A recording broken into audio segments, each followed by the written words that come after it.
Oke, salah seorang teman kalian bertanya tentang deadlock ya. Saya akan lihat di sini. Dia bertanya tentang basic fact ya. Di sini yang saya tangkap adalah inti dari pertanyaannya, apa itu instant per resource type atau instance per resource atau several instance. Arti one instance dan several instance ya. Nah, ini sebenarnya basic dari di deadlock ya, di deadlock. Saya akan jelasin dari awal ya.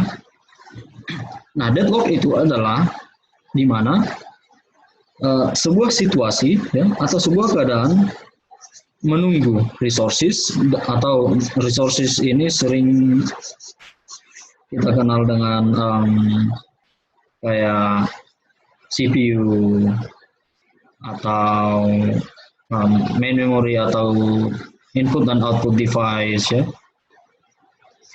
dalam waktu yang tidak ditentukan. Artinya apa? Misalkan analoginya seperti ini. Misalkan ada satu orang di sini, kemudian dia berjalan di dalam sebuah jalan sempit yang hanya bisa dilalui oleh satu orang saja. Kalau dia papasan dengan yang lain, dia tidak akan bisa. Ya, jadi satu orang dia berjalan dalam jalan yang sempit, kemudian dari arah yang berlawanan ada person dua ya, yang datang lagi. Mereka berjalan sama-sama menuju ke tengah ya. Artinya apa? P1 ingin keluar dari sini ya. Kemudian P1, kemudian P2 ke sini. Artinya apa? Karena jalan ini sifatnya tidak shareable ya. Artinya hanya satu orang yang bisa melewati, hanya satu orang yang bisa pass, maka tidak akan terjadi progres antara P1 dan juga P2 ya untuk melewati jalan ini. Kalau ada P1 dan P2 dalam satu jalan, satu street ini. Artinya apa yang saya mau jelaskan di sini? Bahwa kondisi deadlock itu akan pasti menghasilkan no progress ya. No progress. Jadi no progress for P2, no progress for P1 ya. Nah, di sini ya, di dalam komputer kita juga demikian. Ketika beberapa resources ya, mereka sedang digunakan oleh proses ya, satu proses, kemudian proses lain yang mencoba mengakses, dia harus menunggu ya, menunggu berapa waktu yang diperlukan untuk menunggu ya, waktu yang tidak ditentukan ya.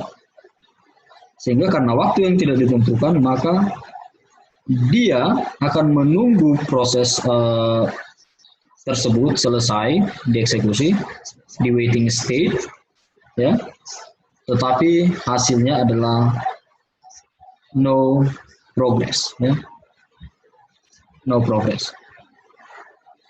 Nah, sekarang ini pertanyaannya, apa perbedaan antara deadlock dan starvation? Deadlock dan starvation. Nah, di dalam deadlock tadi sudah saya jelaskan bahwa di sini there is no progress. Ya, ini sudah pasti. Ya. Starvation kondisinya memang sama-sama menunggu, ya, sama-sama menunggu. Tetapi di starvation dia masih ada kesempatan atau opportunity-nya untuk diakses, ya, untuk diakses. Masih ada opportunity-nya untuk diakses, walaupun waktunya 1 jam, 2 jam, 3 jam, tapi ada peluangnya untuk bisa diakses. Misalkan CPU ingin mengakses diakses oleh beberapa proses, P1, P2, P3, P4, dan lain sebagainya. Ingat kemarin ketika kita bicara tentang starvation ini, dia bergantung terhadap apa? Bergantung terhadap priority, ya. Jadi starvation ini akan terjadi seringkali terjadi pada lowest priority.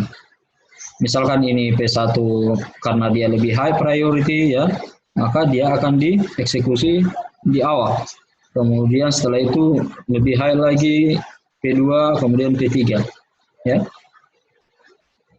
Nah, di sini P4 memiliki lowest priority, artinya P4 akan dieksekusi dalam terakhir, ya, dalam terakhir. Kemudian deadlock ini seringkali terjadi pada multiprogramming, ya, jelas ya, pada multiprogramming. Ya. Kemarin kita telah berbicara tentang multiprogramming, Pak. Bahwasanya multiprogramming ini bergantung kepada berapa spesifikasi yang kita miliki, hardware yang kita miliki, ya, spesifikasi hardware yang kita miliki. Nah, kenyataannya yang kita alami bahwa kita hanya memiliki sedikit resources, hanya few, ya, dibanding dengan banyaknya data atau proses yang ingin memasuki resources yang kita miliki. Misalkan ada printer, ada CPU, ada mouse. Jadi semua resources ini, ya, terbatas jumlahnya. Misalkan CPU yang kita miliki, misalkan hanya 2 prosesor saja. Ya. Gimana multiprogramming ini bisa terlaksana? Misalkan yang saya miliki hanya satu prosesor. Misalkan satu prosesor, gimana caranya multiprogramming ini bisa dilaksanakan di sini? Maka kan sedikit kesulitan, ya, sangat kesulitan ketika kita mempunyai banyak proses yang akan dieksekusi oleh few resources. Maka deadlock akan sering terjadi pada sistem ini, ya. Nah, pada dasarnya, ya, melalui gambar ini, misalkan proses satu yang berada di dalam waiting state, ya, artinya di waiting state dia menunggu, ya, menunggu apa? Menunggu requestannya, ya.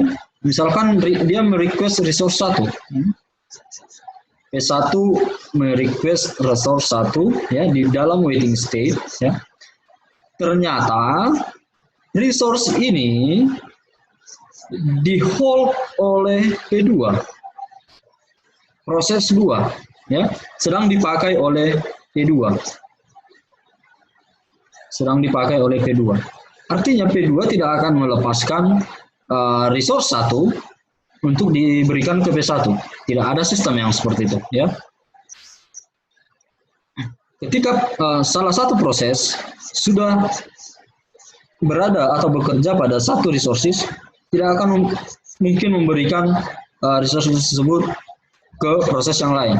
Misalkan printer, saya sedang memakai printer, ya. Kemudian saya ngeprint sesuatu, berjalan, misalkan 100 lembar saya print. Tidak mungkin ketika teman saya ingin menggunakan printer ini, dia langsung dilayani oleh printer. Tunggu selesai dulu, saya ngeprint 100 lembar, baru bisa dilayani. Kalau dia ingin meminta resources, sementara resources ini masih dalam penggunaan, maka tidak akan bisa, ya. Maka akan terjadi deadlock di sini. Nah, misalkan P2 juga berada dalam waiting state-nya menunggu resource yang lain. Resource yang lain ini misalkan R2, ya. Nah, ternyata R2 ini sedang di-hold oleh P3. Jadi akan terjadi deadlock yang berkepanjangan di sini antara P1, P2 juga menunggu sesuatu, P3 juga mungkin menunggu, P4 juga mungkin menunggu, dan seterusnya. Jadi akan terjadi kondisi deadlock. Nah, kondisi deadlock ini antara lain, yang pertama ada mutual exclusion, ya, dan ini harus terjadi agar deadlock terpenuhi, ya. Keempat kondisi ini, ya. Pertama mutual exclusion, kemudian hold and wait, kemudian di sini ada no preemption ya.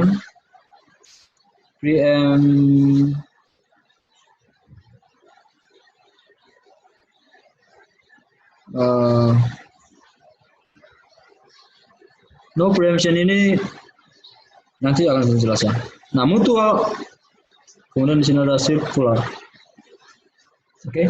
Nah, mutual exclusion ini maksudnya apa? Ini adalah satu proses, ya. Jadi hanya satu proses saja yang bisa mengakses sebuah resources, ya, pada satu waktu, seperti yang saya bilang tadi, ya. Dalam contoh printer tadi, hanya satu resources yang bisa, atau hanya satu proses yang bisa menggunakan resources dalam satu waktu. Ya. Gimana cara agar proses lain bisa menggunakan resources tersebut? Dia harus menyelesaikan kondisi proses ini harus selesai. Ya. P1 harus selesai terlebih dahulu, maka bisa masuk proses yang lain, P2. Ya. Jika tidak, maka tidak akan terjadi mutual exclusion. Ingat, mutual exclusion kemarin kita sudah belajari di dalam proses, ya. Seringkali terjadi nanti yang namanya race condition. Ingat tentang race condition, ya, di mana ada lebih dari satu proses mengakses sebuah resources atau data, kemudian kondisinya mereka berlomba-lomba untuk mengakses. Artinya akan ada data yang dimanipulasi, ya, yang dimanipulasi terlebih dahulu, ya. Kemudian sebelum dimanipulasi, data lain sudah mengakses data tersebut. Artinya tidak data terupdate, ya, yang dieksekusi. Nah, sering terjadi race condition. Atau lebih jelasnya bisa kalian baca lagi kembali di mungkin 3 atau 4 minggu yang lalu ini sudah kita bicarakan. Kemudian ada kondisi wait, hold and wait. Seperti hold and wait ini adalah seperti ini, ya, di mana ada beberapa proses yang saling hold data, ya, hold data atau resources, ya. Kemudian mereka menunggu atau waiting for something, ya, waiting another resources, ya. Kemudian P2 juga demikian, dia hold data resource 1, ya, tetapi dia is waiting for resources 2, ya. Jadi hold and waiting. Nah, kondisi-kondisi ini disebut sebagai kondisi deadlock.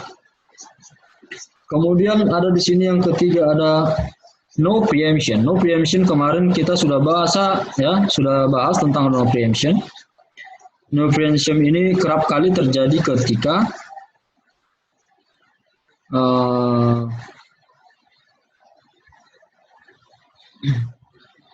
misalkan di waktu kita belajar proses ada beberapa state, misalkan ada ready state, ya. Kemudian ada running state. Sebuah proses yang ada di running state, misalkan P1, ya, yang ada di running state, dia bisa menuju ready state jika ada priority, ya. Kemudian ada time quantum, ya. Kondisi-kondisi inilah yang disebut sebagai preemption. Preemption, ya. Preemption. Maksudnya di sini adalah proses P1 bisa di swap out, dikeluarkan dari running state, ya, ketika ada high priority atau terjadi time quantum terhadap P1, maka dia harus dikeluarkan dari running state, ya. Misalkan high priority ada P2 yang ingin memasuki running state, maka P1 harus dikeluarkan. Itu disebut sebagai preemption. Tapi di sini kondisi deadlock adalah no preemption. Artinya yang ini ditiadakan, ya. Proses swap out ke ready state tidak disediakan. Maka akan terjadi deadlock. Kenapa? Karena P2 tidak akan pernah bisa get into the running state. Tidak akan bisa pernah masuk ke dalam running state. Karena apa? P1 berada di sana, ya. P1 berada di sana. Kemudian kondisi berikutnya adalah circular weight. Jadi pertanyaan si Hilman kalau nggak salah ya, berada di sini, ya. Circular weight dan juga hold and weight tadi, ya.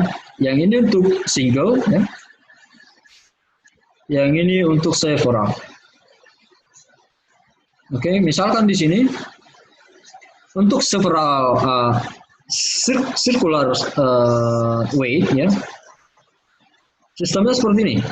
Jadi kita memiliki beberapa proses, misalkan ada 5 proses P1, P2, P3, P4, P5. Oke. Kondisinya adalah masing-masing proses menunggu atau hold resources, ya. Misalkan P1 hold R0 misalkan, ya. Ternyata P1 juga ingin request R1 misalkan. Nah, kondisi yang sama juga dialami oleh P2. P2 hold R1 tapi dia menunggu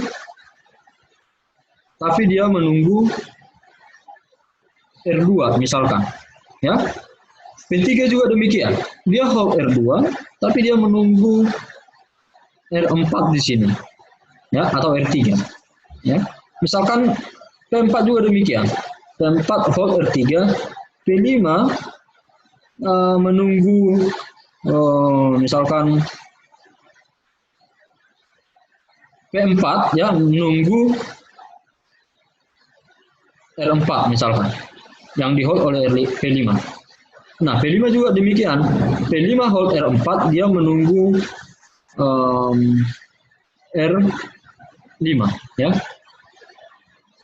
atau R0, menunggu R0 yang ini, sehingga akan terjadi bentuk sirkular, ya, bentuk lingkaran atau sirkular di sini artinya terjadi sebuah rantai, ya, yang saling menunggu satu sama lain, ya, saling menunggu satu sama lain, sehingga dampaknya apa?